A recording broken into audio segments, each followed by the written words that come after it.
नमस्कार साथियों। आज का हमारा टॉपिक है यूपी की जलवायु। चलिए स्टार्ट करते हैं। देखिए, सबसे पहले हम आपको ये बताते हैं कि जलवायु होती क्या है। तो जलवायु जो होती है, जब मौसम संबंधी दशाएं काफी लंबे समय तक रहती हैं, मौसम संबंधी जो घटनाएं हैं वो काफी लंबे समय मतलब 20 से 25 से 30 वर्ष तक समान रहती हैं, समान दशाएं रहती हैं, तो वही हमारी क्या बन जाती है, जलवायु। ठीक है। अगर हम लोग यूपी की जलवायु के विषय में बात करें तो यूपी की जो जलवायु है वो उष्ण कटिबंधीय मानसूनी जलवायु है। उष्ण कटिबंधीय मानसूनी जलवायु मतलब यहाँ पर वर्ष भर, देखिए पहली बात तो ये कि यूपी में तीनों प्रकार की ऋतुएं आती हैं। सर्दी मतलब शीत, दूसरी आती है गर्मी मतलब ग्रीष्म, और तीसरी आती है वर्षा। ठीक है। तो यूपी में तीनों काल आते हैं और तीनों काल अपने अपने सिस्टम के साथ, अपने अपने विविधताओं के साथ आते हैं, और हम इसी प्रकार से तीनों मौसमों को पढ़ेंगे। यूपी की जलवायु कैसी है? उष्ण कटिबंधीय मानसूनी जलवायु है। अब हम इसके विषय में पढ़ते हैं एक एक करके। तो सबसे पहले हम बात करते हैं यूपी में शीतकाल। तो यूपी में जो शीतकाल पड़ता है, आप जानते हैं अभी सर्दी ही चल रही है, तो शीतकाल यूपी में कब से कब तक पड़ता है, पहले सबसे पहले आप वो समझिए। शीत ऋतु या शीतकाल,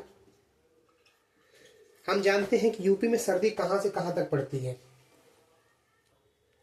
लगभग नवंबर के आसपास से सर्दी पड़ना स्टार्ट हो जाती है ना। नवंबर के आसपास, लगभग लास्ट अक्टूबर, 15 अक्टूबर के बाद से सर्दी स्टार्ट हो जाती है, लेकिन नवंबर के लास्ट और फरवरी और आदि कभी कभी 15 मार्च तक भी मतलब ठीक ठाक सर्दी पड़ती है, लेकिन नवंबर से मार्च तक अच्छी खासी सर्दी पड़ती है। तो भारत यूपी में सर्दी का कब से कब तक पड़ती है? नवंबर से फरवरी तक। पहला पॉइंट हो गया। उसके बाद यूपी में सबसे ज्यादा जो ठंड पड़ती है वो जनवरी महीने में पड़ती है, आप सभी जानते होंगे। दूसरी चीज हो गई। उसके बाद अगर हम लोग तापांतर की बात करें तो अगर हम लोग दक्षिण से पश्चिम की तरफ चलेंगे तो इधर साइड टेम्परेचर ज्यादा होगा। सर्दियों की बात करें मतलब इधर साइड जो पठारी क्षेत्र है, इधर सर्दी थोड़ी कम पड़ती है अपेक्षाकृत किस साइड, पश्चिमी क्षेत्र के। इधर साइड सर्दी ज्यादा पड़ती है। जैसे जैसे आप दक्षिण से उत्तर की तरफ बढ़ोगे, दक्षिण से नॉर्थ की तरफ बढ़ोगे, तो सर्दी बढ़ती चली जाएगी। दो चीजें आपको कंप्लीट हुई हैं, है ना। उसके बाद अब हम बात करते हैं तीसरी चीज। तो टेम्परेचर कैसे बढ़ता है? टेम्परेचर साउथ टू नॉर्थ बढ़ जाओगे तो आप टेम्परेचर घटता चला जाएगा, मतलब सर्दी बढ़ती चली जाएगी। दो तीन चीजें कंप्लीट हुई। उसके बाद हम चौथी बात करते हैं यूपी में शीत ऋतु के समय दौरान और एक क्या चीज होती। चौथा जो पॉइंट है सर्दियों में वो लगभग 10 mm वर्षा का है। मतलब यूपी में लगभग और कहां पर होती है वो चीज भी आप समझ लीजिए। जो यूपी का पश्चिमी क्षेत्र है, यहां पर वर्षा होती है। अब पश्चिमी क्षेत्र तो आप इस चीज को अच्छे से समझ रहे होंगे कि मतलब ये लगभग पंजाब और हरियाणा के आसपास बरसती हुई यूपी के पश्चिमी क्षेत्र में बहती है। अब ये जो वर्षा है, ये जो वर्षा हो रही है सर्दियों में, ये किस कारण से हो रही है? तो ये हो रही है भूमध्य सागर में उत्पन्न विक्षोभ के कारण। भूमध्य सागर जो मेडिटेरियन सी आप जानते होंगे, भूमध्य सागर में उत्पन्न विक्षोभ के कारण से जो सर्दियों में वर्षा होती है वो किसके कारण से होती है? भूमध्य सागर में उत्पन्न विक्षोभ के कारण। और सर्दियों की वर्षा काम किसके आएगी, किस फसल के काम आएगी? तो आप जानते हो कि जो रबी का काल होता है, जो रबी की फसलें होती हैं वो इसी टाइम के लिए होती हैं, सर्दियों के ही समय की जाती हैं। तो ये फायदेमंद ये वर्षा किसके लिए होगी? रबी की फसलों के लिए। देखिए थोड़ा सा आप इसको समझ लीजिए, मैं यहां पे लिखे दे रहा हूं रबी की फसल। देखिए आपको यूपी समझ में आ रहा होगा। देखिए जैसे ये इंडिया है तो ये लगभग ऐसे यहां से ये ऐसे बादल आते हैं, और ये यूपी और ये इंडिया का ये लगभग ये ऐसा इंडिया है, और यहां पर ये यूपी, तो ऐसा ये बरसाते हुए चली जाती हैं। आपको ये चीज समझ में आई? सर्दियों में यूपी में जो सर्दी होती है वो समझ में आई, काल कब से कब तक का है, नवंबर से फरवरी तक ये वर्षा होती है, सॉरी सर्दियां पड़ती हैं, जिसमें सबसे ज्यादा सर्दी जो पड़ती है वो जनवरी में पड़ती है। दूसरी चीज, तीसरी चीज, जब आप पठारी क्षेत्र से पहाड़ी क्षेत्र मतलब साउथ से नॉर्थ की तरफ जाओगे तो टेम्परेचर कम होता जाता है, मतलब साउथ में या फिर पठारी क्षेत्र जो है मतलब बुंदेलखंडी जो एरिया है यूपी का, बुंदेलखंड में अपेक्षाकृत सर्दी कम पड़ती है। लेकिन जैसे ही आप पश्चिम के जिलों में पहुंचोगे, मैंने आपको पश्चिम के बॉर्डर वाले डिस्ट्रिक्ट सारे समझाए हैं तो आपको कोई समस्या नहीं होनी चाहिए, है ना। जैसे आप उन डिस्ट्रिक्ट तक पहुंचोगे तो सर्दी जैसे जैसे बढ़ती चली जाएगी। उसके बाद अगर सर्दियों में वर्षा की बात करें तो जो यूपी में सर्दियों में जो वर्षा होती है लगभग 10 mm होती है। उसका कारण क्या है, भूमध्य सागर में उत्पन्न विक्षोभ के कारण। यूपी के किन क्षेत्रों में होती है, पश्चिमी क्षेत्र में होती है। पश्चिम में आप समझ रहे होंगे सहारनपुर वाली जो बेल्ट है, सहारनपुर के आसपास के जो क्षेत्र है, बिजनौर हो गया, मुजफ्फरनगर हो गया, है ना, ये सारी पंजाब हरियाणा में बरसातें हुए आती है। उसके बाद इसका फायदा किसको मिलता है, सबसे ज्यादा फायदा सर्दी की वर्षा का मिलता है रबी की फसलों को। आपको सर्दी समझ में आई यूपी की। उसके बाद हम लोग बात करते हैं सर्दी के बाद क्या आता है, सर्दी के बाद आती है सीधे गर्मी। तो अब बात करते हैं गर्मियों की। देखिए अब बात करते हैं हम लोग ग्रीष्म ऋतु की। ग्रीष्म या गर्मी, तो बात करते हैं ग्रीष्म ऋतु की। देखिए यूपी में अगर हम लोग गर्मियों की बात करें तो देखिए मैंने आपको बताया है कि मार्च की आधी मार्च लगभग सर्दियों में चली जाती है। वैसे सर्दियों का टाइम क्या है, नवंबर से फरवरी तक ये प्रॉपर सर्दियां पड़ती हैं। वैसे ही मार्च तक छोड़ने के बाद अप्रैल मई जून, मतलब अप्रैल मई और जून में जो गर्मियां हैं वो अपने चरम पे पहुंच जाती है, मतलब सबसे ज्यादा गर्मी पड़ती है यूपी में मई और जून में। तो यूपी में जो गर्मियों का टाइम होगा वो कौन सा होगा, अप्रैल से जून। इसका कारण क्या है, जो सूर्य है, जो हमारा सूर्य है, सूर्य कर्क रेखा के निकट पहुंच जाता है। सूर्य कर्क रेखा के निकट पहुंच जाता है ना, कर्क रेखा। देखिए कारण आपको समझ में आने चाहिए, कर्क रेखा के निकट पहुंचता है। इसी कारण यूपी में दिनों दिन तापमान बढ़ता जाता है और तापमान बढ़ते बढ़ते जो जून में जब गर्मी पड़ती है तो वो अपने उच्चतम बिंदु पर होती है। एक चीज आपको समझ में आ गई होगी।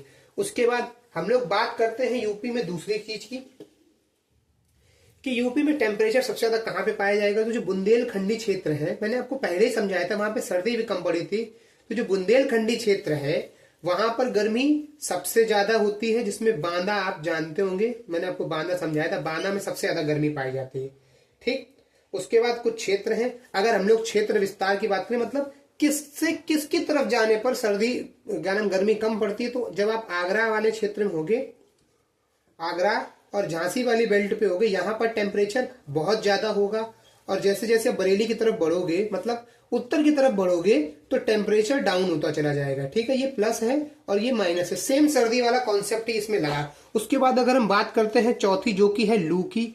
लू जो है ये शुष्क गर्म हवाएं हैं, शुष्क गर्म हवाएं हैं, गर्म हवाएं हैं जो यूपी में चलती हैं। और ये किधर से किधर चलती हैं, इनकी दिशाएं समझ लीजिए।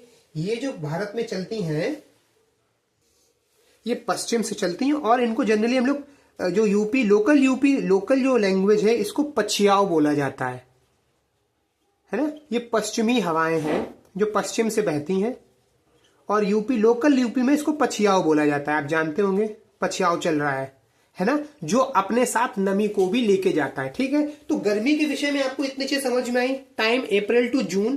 कारण क्या है, जो सूर्य है वो कर्क रेखा के निकट लगभग लंबवत पहुंच जाता है ना, लंबवत परपेंडिकुलर। उसके बाद सबसे ज्यादा गर्मी कहां, बुंदेलखंडी क्षेत्र, बांदा के आसपास। टेम्परेचर की बात करें, सबसे ज्यादा टेम्परेचर होता है आगरा, झांसी, और सबसे कम बरेली में। उसके बाद गर्मियों के दौरान यूपी में एक हवा चलती है जो पश्चिमी हवा जो बोलते हैं, जो पश्चिम से पूर्व की ओर बहती है, जिसको लू बोला जाता है, और ये शुष्क गर्म हवाएं होती हैं। उसके बाद देखिए अगर हम लोग यूपी में गर्मियों में, देखिए वर्षा लगभग ना के बराबर ही होती है, वर्षा ना के बराबर होती है, होती भी है तो कई मतलब छुटपुट हो जाती है, लेकिन ना के बराबर, ना ही मान लो आप। गर्मी आपको समझ में आ गई होगी। उसके बाद हम लोग बात करते हैं वर्षा ऋतु की। यूपी में वर्षा ऋतु में क्या क्या होता है जो कि इंपॉर्टेंट है। बात करते हैं तीसरी ऋतु जो कि है वर्षा ऋतु।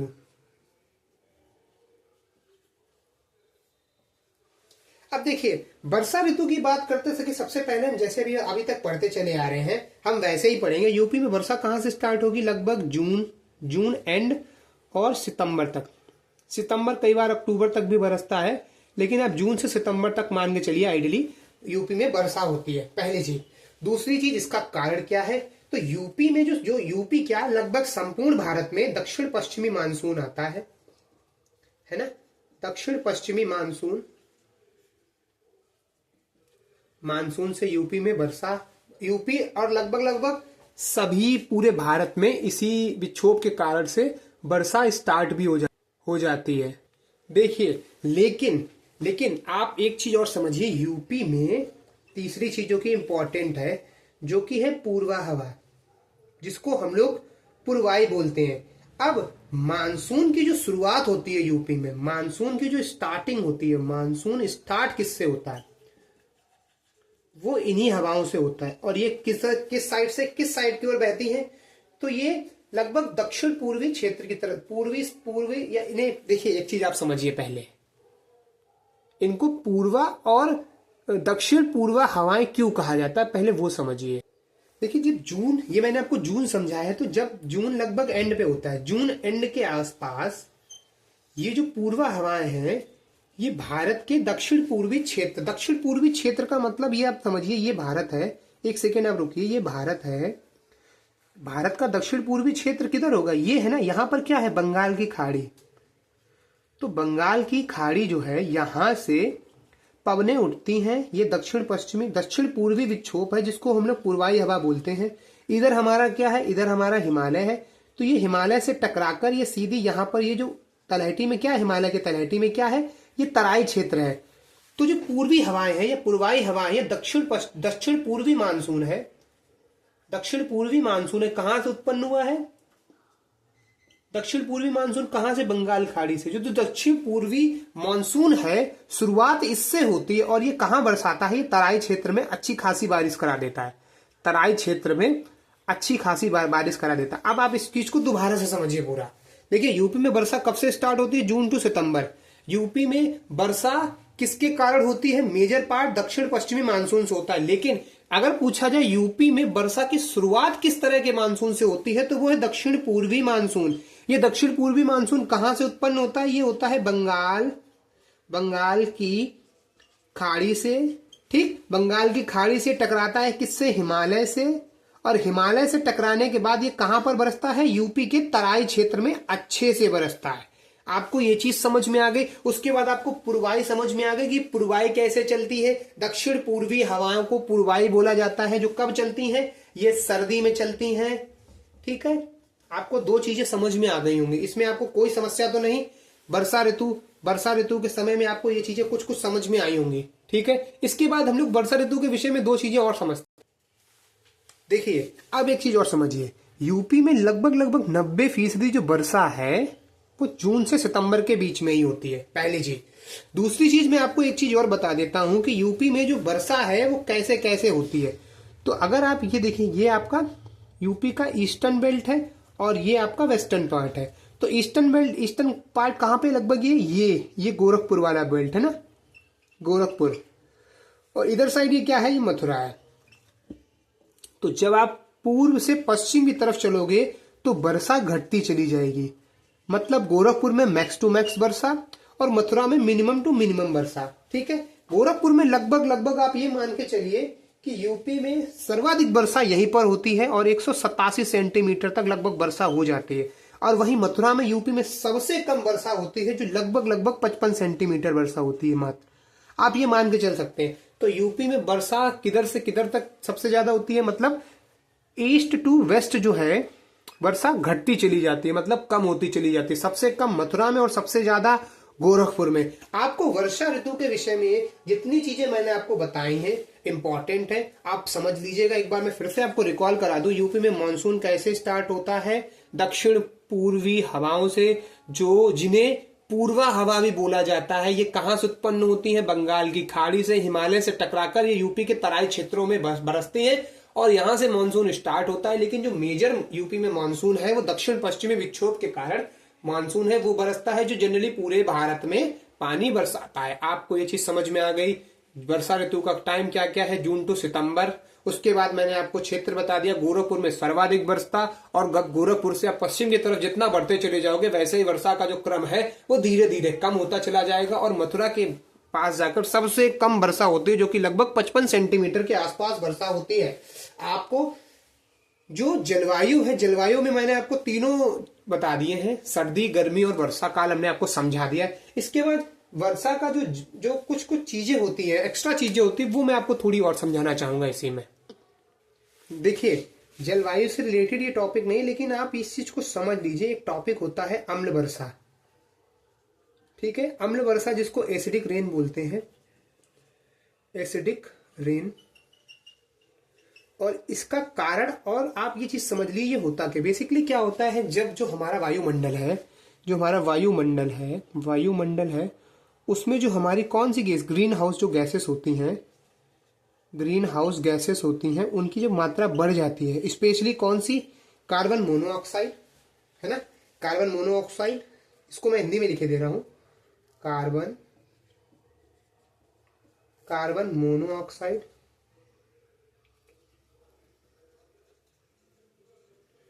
जिसको CO बोलते हैं। मेनली एक तो ये जिम्मेदार है, दूसरी डाइऑक्साइड तो आप जानते होंगे, CO2, और तीसरी, देखिए वैसे क्लोरोफ्लोरोकार्बन आपको मिलेगा नहीं, क्लोरोफ्लोरोकार्बन, लेकिन बाई चांस अगर आपको दिख जाए तो आप इसको याद रखिए, chlorofluorocarbon. Mainly carbon monoxide green house acidic rain के लिए जिम्मेदार होता है। उसके बाद कार्बन डाइऑक्साइड भी, कार्बन डाइऑक्साइड जो है वायुमंडल का टेम्परेचर बढ़ाने के लिए कारक माना जाता है, वायुमंडल के टेम्परेचर बढ़ाने के लिए कारक माना जाता है। और जो क्लोरोफ्लोरोकार्बन है, ये हमारी जो O3 है, मतलब ओजोन लेयर जो है, ओजोन लेयर है, उसके लिए सबसे ज्यादा हानिकारक O3 होती है, ठीक है। एसिडिक रेन के लिए मेनली कार्बन मोनोऑक्साइड जिम्मेदार है, पर आप फिर भी इनको याद रखिएगा, है ना। बाई चांस के लिए, बाई चांस अगर आपको कार्बन मोनोऑक्साइड नहीं दिया जाता है तो आप CO2 या क्लोरोफ्लोरोकार्बन में से कुछ ना कुछ लगा ही देंगे। आपका जलवायु से संबंधित टॉपिक यहां तक फिनिश हो गया है। मेरे हिसाब से यूपी की जलवायु में इसके अतिरिक्त कुछ नहीं है। आप थोड़ा सा पढ़िए, मे भी कुछ छूट गया हो, आप थोड़ा सा पढ़िए, क्वेश्चंस करिए, क्वेश्चंस में आपको चीजें समझ में आ जाएंगी, चीजें जो छूटी हुई है वो भी कवर हो जाएंगी। आज तब तक के लिए इतना ही, धन्यवाद।